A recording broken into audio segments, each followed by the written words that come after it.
All right, well, that was a frustrating loss there. The Padres, they lose in extra innings to the Twins. That was a game they could have won. I thought Seth Lugo pitched well, pretty well. I mean, this starting pitching, this last, what, since they got back from Mexico City, how long has that been? However, a week and a half, whatever. It's been good, I think, overall. The bullpen, I thought, was pretty solid today. I mean, Luis Garcia, he bounced back. Josh Hader, yeah, he gave up that single right when he came into the game, but then he struck out three to push it to 11 innings. As for, we're going to get to the offense here in a second. As for the walk-off, Kirilloff had the walk-off for the Twins, smashed that down the line. Yeah, Tapia, that pitch was like middle, right? Um, not great location.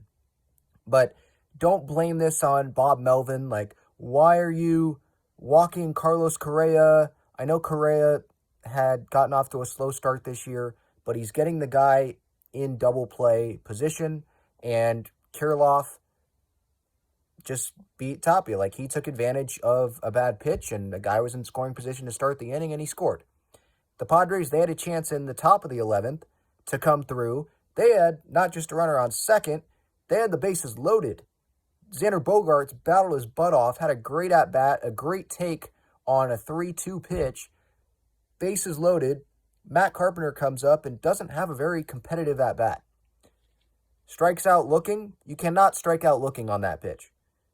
And I know it's easy for us to sit here and say that when we're not in the batter's box, but it's not like that pitch was on the corner of the zone. I guess Carp, he was mad. That's what I saw after he struck out. Like, he looked like he was pissed off at the umpire. He should probably be pissed off at himself for not swinging the bat there. You cannot go down looking in that situation. It was not like a borderline strike three call. I think like Grisham had, or was it Grisham or Soto in one of the games, I think last week. Um, with Carp, like, that was almost in the middle of the plate. So you got to swing the bat there. In the eighth inning, Soto, there was a runner on third, right? Second and third, I think. Tatis was on third, and Soto grounded out to second. Now, I don't want to get too on him because the Padres wouldn't have even been in extra innings had he not hit that home run to dead center for the first run of the game for the Padres. And then Nola obviously tied it. Credit to Bomel for putting Nola in. Sullivan was not having his best game behind the plate. I think dropped a couple balls, and then Nola lays down the bunt with Odor on third, and Odor easily scores, obviously. Duran, who was nasty, he's pretty fun to watch when he's not playing the Padres. Um, Duran can't do anything about it. So, the Padres, they go into extra innings, and they had their chance. Big chance there in the 11th inning. And they just could not come through there. Manny, he had a sac fly right in this game, so he didn't put a too big of a swing on that pitch that he flied out to right, and he hit it hard too.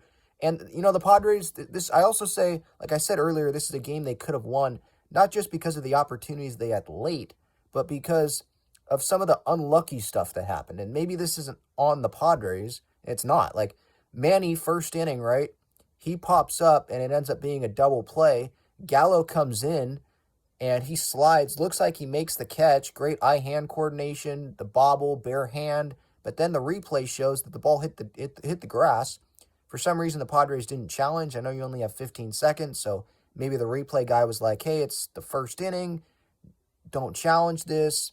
But that could have put runners on first and third, first and second at least. Probably first and second with one out instead of no runs at all in the inning, and that first half inning being over for the Padres. Juan Soto hit a bullet line drive to first base earlier in this game that was hit over 100 miles per hour, and it just ended up being a double play.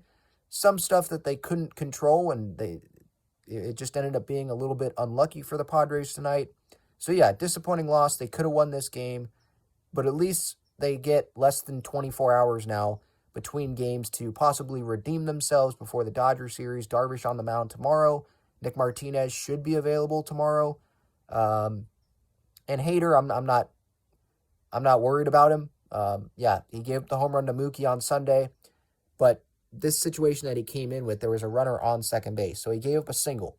and then he got out of it. Like, in normal circumstances, he wouldn't have allowed a run there, right? That run is unearned.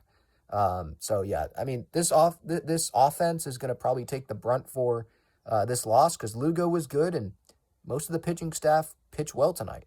So yeah, Carpenter can't strike out looking in that situation. Soto grounded out there in that 8th inning, and then some unluckiness for the Padres.